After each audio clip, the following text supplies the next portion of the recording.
What is the one thing you should never say to somebody who is in the midst of their menopause?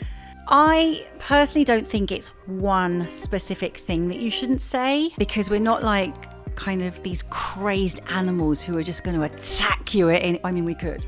But usually, I think it's about having more understanding and more empathy of somebody who is going through this at this time in their life, because there's so many things they could be experiencing. I started to feel really low, like low moods, like dark moods. I started to have anxiety. I'd cry a lot. I just felt like I couldn't cope anymore. I felt like I couldn't process changes, any kind of stress, and I just felt so lost, and I didn't recognize who I was. The mood changed, and then my cycles started going all over the place. Right. So I'd go from a 28 day to a 23 to a 15 to an 8 day to every 3 days. Always been quite regular, and it would always been like clockwork. And then I started bleeding so heavily, like hemorrhaging blood, where I couldn't leave the house. Like if I was sitting here now with you talking, I'd be so paranoid I was going to bleed through. And I did occasionally on buses and restaurants, and it was just mortifying. Over the age of 45, nice guidance. So the National Institute of Health and Care Excellence, which is the guidance that we follow in this country, tells us that you don't need to have a blood test. If you've got all those other symptoms of the menopause, you don't need that FSH blood test at all.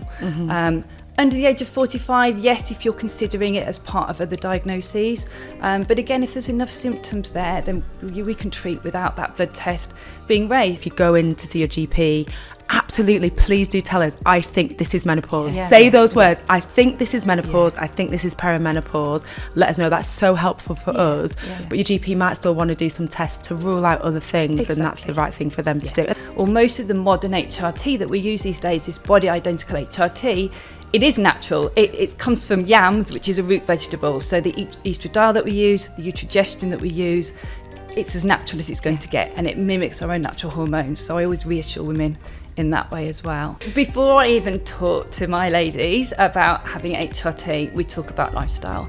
It is so important to look after yourself. You've got to make yourself the priority, and you shouldn't feel guilty for doing that. In Chinese medicine, they believe that during menopause, the energy needed for our uterus to grow a baby becomes free to travel to the heart, generating a renewal, a rebirth, a deeper wisdom, a time for a spiritual reconnection with oneself. In other words, the menopause is time for you.